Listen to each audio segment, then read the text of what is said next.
So 2014 నుంచి 14లో ఒక incident జరిగింది. 2014లో సౌదీ అరేబియా అండ్ అరబ్ దేశాలు కలిసి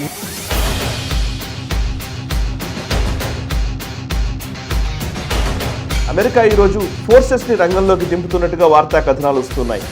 ఇప్పుడు ఇవాళ హూతీ అనే ఒక ఫ్యాక్షన్ని కూడా ఇరాన్ యుద్ధ రంగంలోకి దించింది.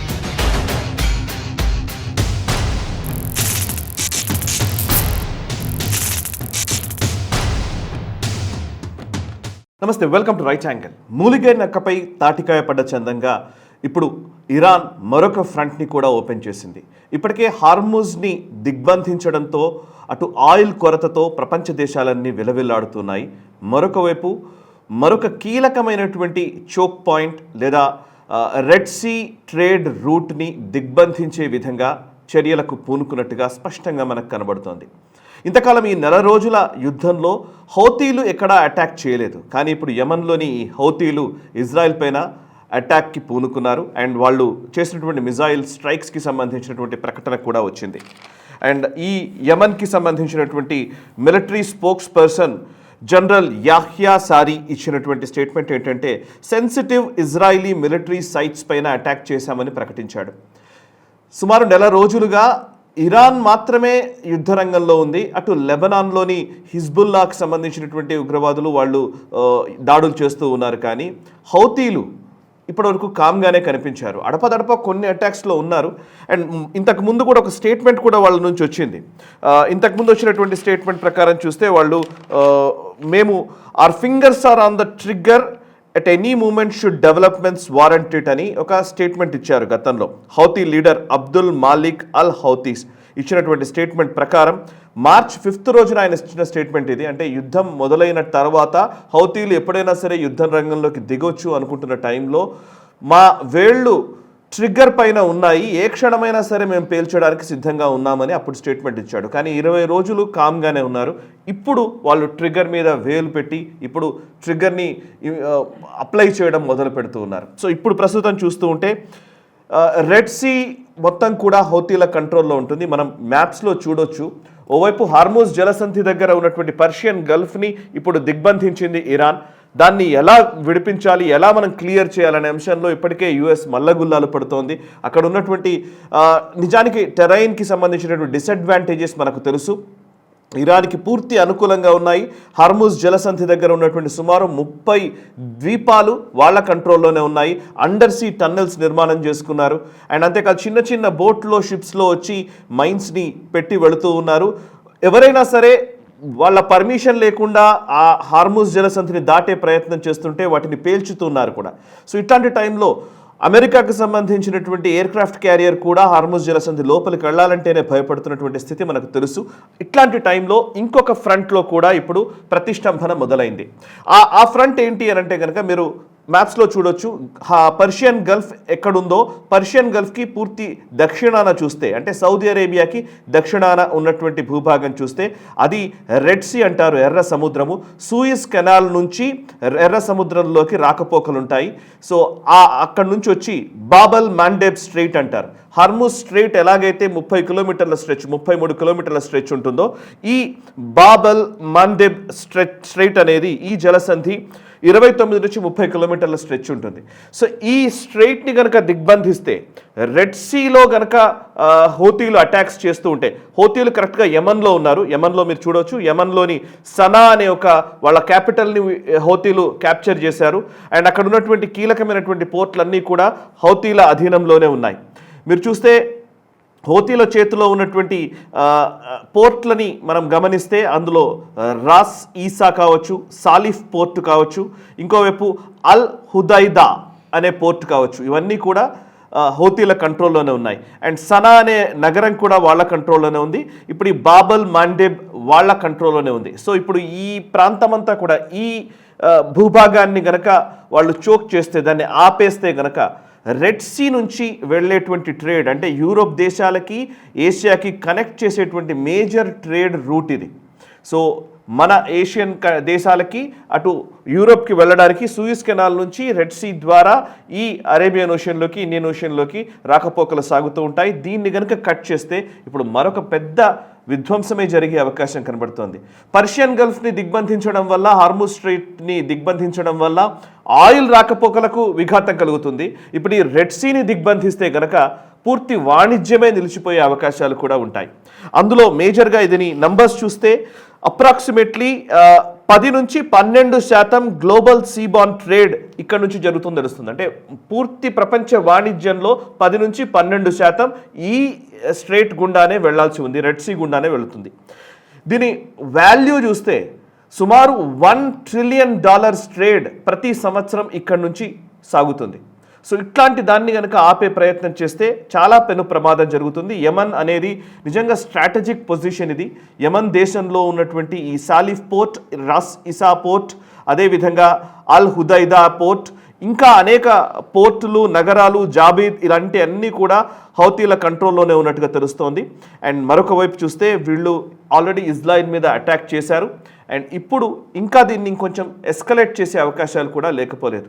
అసలు ఎందుకు ఇదంతా జరుగుతోంది? చర్చలు అని చెప్పిన తర్వాత నిజంగానే డొనాల్డ్ ట్రంప్ చర్చలు అన్నారు అండ్ మనం పెద్దగా దీని మీద దాడి చేయాల్సిన అవసరం లేదన్న ఒక అభిప్రాయం వస్తోంది. పాకిస్తాన్ మధ్యవర్తిత్వం అనేది తగుదునమ్మా అన్నట్టుగా లోపలికి వచ్చింది.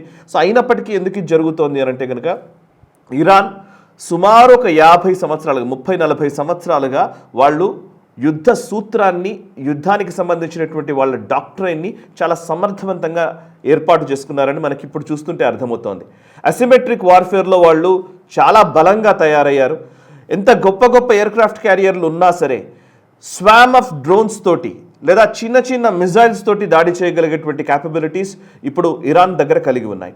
సరే, యమన్లోని హోతీలు ఎవరు అసలు? ఈ హోతీల చరిత్ర ఏంటి, వీళ్ళకి సంబంధించినటువంటి వివరాలు ఏంటంటే కనుక వీళ్ళు షియా ముస్లిం వర్గంలోనే ఇదొక సెక్ట్, ఇదొక తెగ, జాయిదీ తెగ అంటారు వీళ్ళని, జాయిదీస్ అంటారు. జాయిదీ తెగకు సంబంధించినటువంటి వాళ్ళు. వీళ్ళు హోతీ ఫ్యామిలీ దీన్ని నడుపుతూ ఉంది. వీళ్ళు దశాబ్దాలుగా యమన్ దేశాన్ని ఎస్టాబ్లిష్మెంట్కి వ్యతిరేకంగా గెరిల్లా వార్ఫేర్ చేస్తూ వస్తున్న వాళ్ళు, దశాబ్దాలుగా జరుగుతోంది. అయితే అరబ్ స్ప్రింగ్లో వచ్చినటువంటి అనేక గొడవలు, మెయిన్గా చెప్పాలంటే లిబియా గడాఫీని గద్దెదించడము, ఇట్లాంటి అనేక సంఘటనలు జరిగిన తర్వాత 2011లో ఇరాన్తో ఈ హౌతీలు సంబంధాలు పెంచుకున్నారు. అప్పటి నుంచి ఇరాన్ ఎక్కువగా ఈ హౌతీలకి ఆయుధాల సరఫరా చేస్తూ వచ్చింది. అండ్ ఎందుకంటే వాళ్ళు చాలా దూరదృష్టితో ఆలోచించారని నేను అనుకుంటున్నాను. ఎందుకంటే ఇరాన్ హార్మోజ్ జలసంధిని ఎలాగైతే దిగ్బంధించాలనుకుందో అలాగే ఈ హౌతీలకు సంబంధించినటువంటి వాళ్ళు కంట్రోల్ చేయగలిగేటువంటి భూభాగము ఈ స్ట్రైట్ బాబెల్ మాండేబ్ ఉంది కాబట్టి, ఈ రెడ్ సీ ఎర్ర సముద్రంలోని రాకపోకలు కూడా చాలా కీలకం కాబట్టి వీటిని చోక్ చేయడానికి ఒక ఫ్యాక్షన్ కావాలని ఇరాన్ అనుకుంది. తదనుగుణంగానే ఈ హౌతీలకి ఫండ్ చేస్తూ వచ్చింది, ఆయుధాలు సరఫరా చేస్తూ వచ్చింది. వాళ్ళకి కావాల్సినటువంటి మిలిటరీ అవసరాలన్నీ కూడా తీరుస్తూ వచ్చారు. సో వాళ్ళకి కావాల్సినటువంటి ఆర్మీకి కావాల్సినటువంటి అన్ని వెసులుబాట్లు కల్పించుకుంటూ వచ్చారు. సో 2014లో ఒక ఇన్సిడెంట్ జరిగింది. 2014లో సౌదీ అరేబియా అండ్ అరబ్ దేశాలు కలిసి, యుఏఈ మిగతా దేశాలు కలిసి యమన్లోని ఈ హౌతీల పైన మిలిటరీ యాక్షన్కి పూనుకున్నాయి. అప్పుడు పెద్ద యుద్ధమే జరిగింది ఆల్మోస్ట్. అయితే ఈ హౌతీ రెబల్స్ సౌదీ అరేబియాలోని ఆయిల్ రిఫైనరీస్ పైన కూడా దాడి చేశారు అండ్ అరబ్ దేశాల పైన కూడా దాడికి పూనుకున్నారు. దీంతో ఆ టైంలో కొంత మళ్ళీ ఆ ఘర్షణ వాతావరణం తగ్గుతూ వచ్చింది. అఫ్కోర్స్ అడపాదడపా ఈ దాడులు కొనసాగుతూనే ఉన్నాయి. సౌదీకి కంటగింపుగా, సౌదీకి ఎప్పుడూ కూడా సమస్యగానే ఈ హౌతీలు వ్యవహరిస్తూ వచ్చారు. వీళ్ళ కోసమే సౌదీ కూడా ఎయిర్ డిఫెన్స్ సిస్టమ్ని, వాళ్ళకి సంబంధించిన మిలిటరీ ఎస్టాబ్లిష్మెంట్ని పెంచుకునే ప్రయత్నం చాలా సంవత్సరాలుగా చేస్తోంది. 2023లో ఎప్పుడైతే హమాస్ ఇజ్రాయెల్ పైన అటాక్ చేసిందో, October 7th అటాక్ అంటాం కదా, సో అటాక్ చేసిన సమయంలో ఈ హౌతీలు మళ్ళీ ఇజ్రాయెల్ పైన విరుచుకుపడడం మొదలుపెట్టారు. అండ్ October 7th అటాక్ జరిగిన తర్వాత సుమారు 2 సంవత్సరాలుగా రెడ్ సీలో అడపాదడపా షిప్స్ని ఆపే ప్రయత్నం చేయడము, వాటిపైన దాడులు చేయడము, ఇవన్నీ మనం చూస్తూ వచ్చాము. ఇజ్రాయెల్కి అనుకూలంగా ఉన్నవి, అమెరికాకు అనుకూలంగా ఉన్నటువంటి షిప్స్ పైన అడపాదడపా దాడులు చేస్తూ వచ్చారు. పాలస్తీనా కాజ్ కోసమని సపోర్ట్ చేస్తున్నామని చెప్తూ వచ్చారు. 2025లో అమెరికన్ స్ట్రైక్స్ కూడా జరిగాయి హూతీల పైన, కానీ పూర్తిగా హూతీల్ని లేకుండా చేయలేకపోయింది అమెరికా కూడా. సో వాళ్ళు గెరిల్లా వార్ఫేర్లో సిద్ధహస్తులు కాబట్టి వాళ్ళని పూర్తిగా బూట్స్ ఆన్ ద గ్రౌండ్ వెళితే కానీ సాధ్యం కాదు కాబట్టి పూర్తిగా వాళ్ళను విధ్వంసం చేయలేకపోయింది అమెరికా. సో అలా కంటిన్యూ అవుతూ వస్తున్నారు. ఇరాన్కి ఎప్పుడు ఏ సమస్య వచ్చినా ఇప్పుడు ఈ హౌతీల్ని వాడుకునే అవకాశం ఉంది అని అనేక రిపోర్ట్స్ కూడా ఉన్నాయి. ఫర్ ఎగ్జాంపుల్ మనకు ఢిల్లీ బేస్డ్ ఒక think tank Indian council of world affairs ఇచ్చినటువంటి ఒక అంచనాన్ని నేను మీ ముందుంచే ప్రయత్నం చేస్తాను. అదేంటంటే వాళ్ళు రాసిన లెక్క ప్రకారం Stockholm International Peace Research Institute SIPRI లెక్కల ప్రకారం, సిప్రీ 2023లో ఇచ్చినటువంటి లెక్కల ప్రకారం ఇరాన్ ఆయుధాలు సరఫరా చేసేటువంటి థర్డ్ లార్జెస్ట్ రిసిపియంట్ ఎవరైనా ఉన్నారంటే అది హూతీలు. సో అందులో మేజర్గా హూతీలకి ఎక్కువ వరకు ఆయుధ సరఫరా చేస్తారని తెలుస్తోంది. ఇరాన్ దగ్గర ఉన్నటువంటి మేజర్ మిజైల్స్ అవన్నీ కూడా హూతీల దగ్గర కూడా ఉన్నాయని సమాచారం. అందులో major Asif anti ship missiles కావచ్చు, బ్యాలిస్టిక్ మిజైల్స్ ఇవి, బుర్ఖాన్ 1, 2, 3 కావచ్చు, హాటమ్ కావచ్చు, Karrar, Tankeel, Toofan, Al Mandab anti ship cruise missiles, అదేవిధంగా Quds 4, Rubesh anti ship, Sayyad anti ship missiles ఇవన్నీ కూడా హూతీల దగ్గర ఉన్నాయి. ఇందులో రేంజ్ వైజ్ చూస్తే సుమారు 400 కిలోమీటర్ల రేంజ్లో ఉన్నవి, 800 నుంచి 1200 కిలోమీటర్ల రేంజ్లో ఉన్నవి, 1450 కిలోమీటర్ల పై రేంజ్లో ఉన్నవి, 300 కిలోమీటర్ల రేంజ్లో ఉన్నవి, ఇలా చెప్తూ పోతుంటే తుఫాన్ బ్యాలిస్టిక్ మిజైల్ అయితే 2000 కిలోమీటర్ల రేంజ్ వరకు కూడా కొట్టగలిగే మిజైల్స్ ఇవాళ హూతీస్ దగ్గర ఉన్నాయి, ఇరాన్ ఇచ్చింది అని సిప్రీ రిపోర్ట్లో తెలుస్తోంది. ఇలా చెప్తే ఇంకా చాలా ఉన్నాయి. వాళ్ళకి సంబంధించిన డ్రోన్ సిస్టమ్స్ కూడా, కాసెఫ్ డ్రోన్స్ కావచ్చు, సమద్ డ్రోన్స్ కావచ్చు, వైద్ డ్రోన్స్ కావచ్చు, రుజూమ్ కావచ్చు, అనేక డ్రోన్ టెక్నాలజీని ఇరాన్ వీళ్ళకి ఇచ్చింది.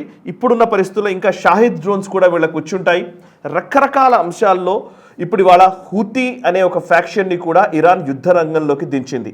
ఈ లెక్కన చూస్తే ఈ యుద్ధం ఇంకా తీవ్రతరం అవుతుందా?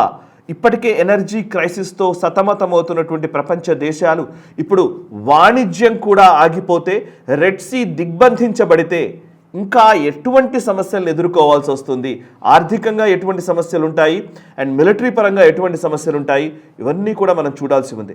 సరే, హూతీలు ఒక్క అటాక్ చేయడానికే ఇంత పెద్ద విషయాలు మనం మాట్లాడాలంటే కనుక ఇది ఎంత దూరమైనా వెళ్ళవచ్చు. అమెరికా ఈరోజు ఫోర్సెస్ని రంగంలోకి దింపుతున్నట్టుగా వార్తా కథనాలు వస్తున్నాయి. సో స్పెషల్ ఫోర్సెస్ని రంగంలోకి దించుతూ ఉన్నట్టుగా, హార్ముజ్ స్ట్రైట్ని క్లియర్ చేయడానికి వాళ్ళు ఏదో మిలిటరీ ఆపరేషన్ చేయబోతారన్నట్టుగా వార్తా కథనాలు వస్తున్నటువంటి ఈ టైంలో ఇప్పుడు ఈ హూతీలు రంగంలోకి దిగడము, 20 రోజుల నుంచి కామ్గా ఉన్నటువంటి హూతీలు ఇవాళ యుద్ధ రంగంలోకి దిగడంతో ఈ ప్రశ్నలన్నీ ఉదయిస్తున్నాయి. సో ఈ నేపథ్యంలో ఏం జరుగుతుందో let's wait and see, and we hope for the best only. నిజంగా ఏమీ జరగకూడదని మనం కోరుకుందాం. ఇది ఎస్కలేట్ అవుతున్నంత కాలం మనం ఇబ్బంది పడాల్సి వస్తుంది. కాబట్టి ఈ వీడియో నచ్చితే లైక్ చేయండి. నేను ఇచ్చినటువంటి సమాచారాన్ని మీకు నచ్చినట్టయితే కమెంట్స్ ద్వారా తెలియజేయండి. మీ అభిప్రాయాల్ని తెలియజేయడం మాకు చాలా అవసరము. అండ్ అంతేకాదు, మనసా వాచా కర్మణ దేశహితం కోసం నేషనల్ స్టెప్ పనిచేస్తోంది. ఈ ఛానల్ని సబ్స్క్రైబ్ చేసుకోండి. జాతీయవాద జర్నలిజాన్ని ప్రోత్సహించండి. Thank you very much. ఈ వీడియో మీకు నచ్చినట్టయితే లైక్ చేయండి, 10 మందికి షేర్ చేయండి. అలాగే కామెంట్ల రూపంలో మీ అభిప్రాయాలను మాతో పంచుకోండి. Nationalist hub group of channels ను సబ్స్క్రైబ్ చేసుకుని తెలుగునాట జాతీయవాద జర్నలిజాన్ని ప్రోత్సహించండి. ఈ వీడియో కింద ఉన్న బెల్ ఐకాన్ పై క్లిక్ చేయడం మర్చిపోవద్దు.